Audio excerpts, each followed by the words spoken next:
ප්‍රියාදර සහෝදර සහෝදරිනි අද දවසේදී අපගේ ටෙරන්ස් කෙසර් පියතුමාට ස්තුතිවන්ත වෙනවා. ඒ වගේම ඔබටත් ස්තුතිවන්ත වෙනවා. මාක්ෂී ආයතනයේ අපව කැඳවලා අද දවසේ උන්වහන්සේගේ මෙහෙය තුලදී අපි වෙනුවෙන් යාඥා කිරීම පිළිබඳව ඒ වගේම මාක්ෂී ආයතනය කියන්නේ අපගේ පදවියේ තියෙන ප්‍රධාන චැරිටි ආයතනයක්. ඒක කාදිනුන් වහන්සේගේ යටතේ තමයි මේ හැම දෙයක්ම සිදු වෙන්නේ. ඒකේ අධ්‍යක්ෂක පියතුමා හැටියට ඒකේ ඉන්න ඒ දුව දරුවන් අපි දන්නවා ඒකේ වැඩිහිටියෝ ඉන්නවා.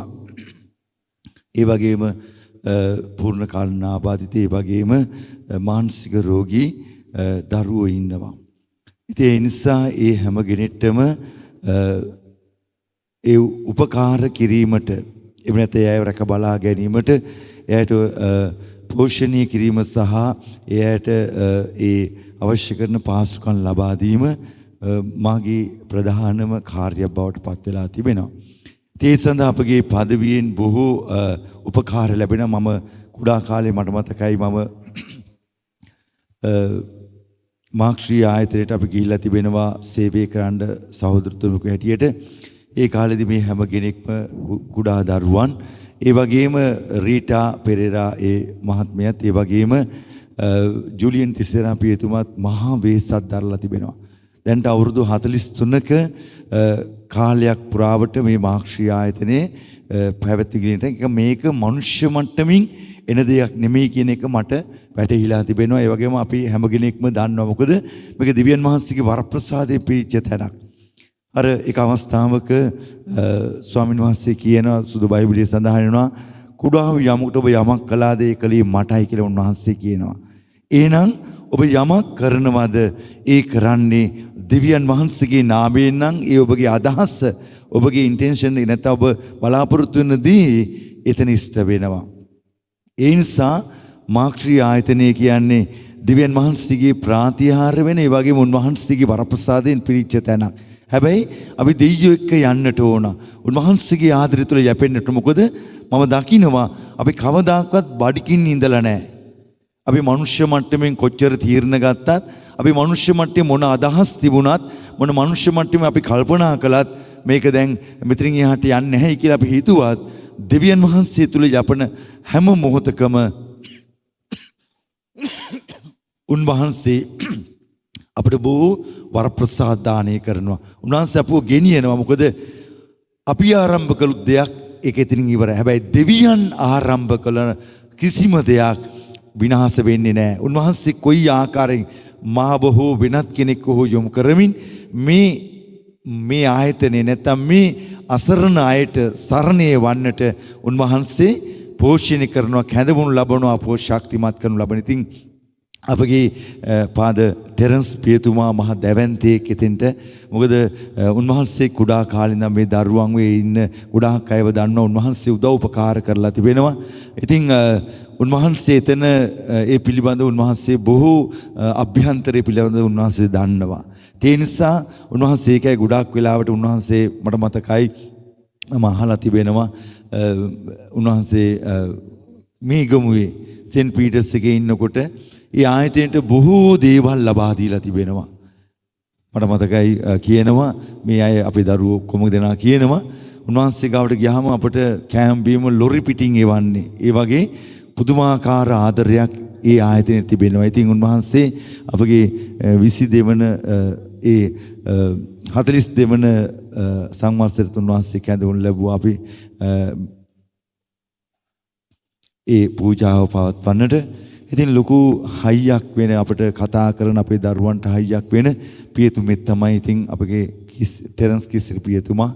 ඉතින් අද දවසේ අපට ආරාධනා කරලා අපිට මේ කලාව සත්කාරය වෙනුවෙන් අපි ඔබ වෙනුවෙන් යාඥා කරන. එතන ඉන්න අය යාඥා කරන සමහර වෙලාවට සමහර අයට යාඥා කරන්න බෑ පුතේ. නමුත් පොඩි වචන දෙකක් එහෙම නැත්නම් මොන හරි මුමුණනවා තෙපලනවා. නමුත් දෙවියන් වහන්සේ ඒ හඬ උන්වහන්සේගේ අහනවා. දෙවියන් වහන්සේ උන්වහන්සේගේ ඒ අයගේ හඬ අහනවා. ඒ නිසා තමයි අද කිසිම ආකාරයකින් ඇත්තම කියනවා නම් බඩකින් ඉන්නේ නැහැ අපි එක දවසක්වත්. මොන හරි දෙයක් තියෙන අපට කන්නට. ඒ නිසා මම ලොකු විශ්වාසයක් තිබෙනවා. ලොකු දෙවියන් කෙරෙහි ආදරයක් තියෙන බලාපොරොත්තුවක් තිබෙනවා. අපට මේ කිසිම දෙයක් නැති වෙන්නේ නැහැ. උන්වහන්සේ ආරම්භ කරපු දේ සමාප්තියටපත් කරන කම උන්වහන්සේ අරගෙන තියෙන නිසා අපි ඔබට අද දවසේ ස්තුතිවන්ත වෙනවා. අපගේ පියතුමාටත් ස්තුතිවන්ත වෙනවා. මම ඔබට ආරාධනා කරනවා. එතෙන්ට එන්න, ඇවිල්ලා බලන්න. එතෙන්ට ඇවිල්ලා බලලා ඒ අයට ආදරය කරන්න. මොකද ඔබට රැගෙන එන්න ඔබට නැති වෙන්න පුළුවන්. නමුත් උන්වහන්සේ කියන්නේ අර කියනවා රන්වත් රිදීවා මට දෙන්න නැහැ. නමුත් ඔබට ආදරය කරන්න පුළුවන් නම් එතෙන්ට දිව්‍යන් වහන්සේගේ ආදරය. ඒක තමයි වැදගත්. මේ අයට ආදරයයි ඕන. එතන ඉන්න බොහෝ අයට ආදරය ඕන. ප්‍රතික්ෂේප වෙච්ච අය, කාත් කවුරුත් නැති අය. ඒ නිසා ඔබ එන්න එතෙන්ට දේ පුතේ ඇවිල්ලා ඔබට පුළුවන් ඒ අයට ආදරය කරන. ඔබගේ ජීවිතේ සමහර වෙලාවට ඔබ ලොකු පාටි ගන්නවා. ඉතින් ඔබට පුළුවන් එතෙන්ට ඇවිල්ලා එයාට කෑම වේලා දීලා සමහරවිට ඔබගේ වෙඩින් ඇනිවර්සරි එහෙම නැත්නම් උපන්දින පාටි තිබෙනවා. අපේ තියෙනවා මමා පපා කියලා ආයතනයක්. ඒ ආයතනය තුල ඉන්නවා දරුවෝ, ආබාධිත දරුවෝ. සමහරවිට ඇඳවල් වල ඉන්නේ පූර්ණ කාලීනව අය ඇඳවල් වල ඉන්නේ. ඉතින් එතෙන්ට ඇවිල්ලා එයාව බලන්නට පුළුවන්. එයා හරි සතුටු වෙනවා ඒ අය. ඒ නිසා දෙවියන් වහන්සේ අපගේ පදවිය තුළ පුදුමාකාර ලෙස උන්වහන්සේට ආදරය කරන්න නිර්මාණය කරපු තැනක් තමයි මාක්ෂී සරණ සේවාව. ඉතින් මම ගොඩාක් වෙලාවට උත්සාහ කරන්නේ එදා ඒ රීටා පෙරේරා මහත්මිය ගත්තා වූ ඒ පියවර ඉස්සරහට අරගෙන යන්න. තවත් කෙනෙකුට අතක් හිතක් දෙන්න. තවත් කෙනෙක් ආපුවාම කෑම ටිකක් දෙන්න. හිස් අතින් අරින්න මම උත්සාහ කරන්නේ නැහැ. ඒක තමයි දෙවියන් වහන්සේගේ වරප්‍රසාදය අපිට බහුලව ලැබෙන්නේ. ඒ පියතුමා දෙවියන් කෙරෙහි යැපුණු ඒ අත්දැකීම තුළ අපි එතන කටයුතු කරන්න උත්සාහ කරන ඉතින් අද දවසේදී ඔබ මම ඔබට ආරාධනා කරනවා එන්න එතෙන්ට ඇවිල්ලා අපිත් එක්ක මේ කටයුතු වලට සහභාගී වෙන්නට ඔබට පුළුවන් නම් ඔබට දිව්‍යන් වහන්සේගේ මහඟු වරප්‍රසාදය, මහඟු ආශිර්වාදය, ඒ වගේම ඔබගේ දරුවන්ට පෙන්වන්න මේ තැන් පෙන්වන්න. මොකද මේ දරුවෝ නැවතත් මේ තැන් ආරම්භ කරන්න හොඳ නැහැ.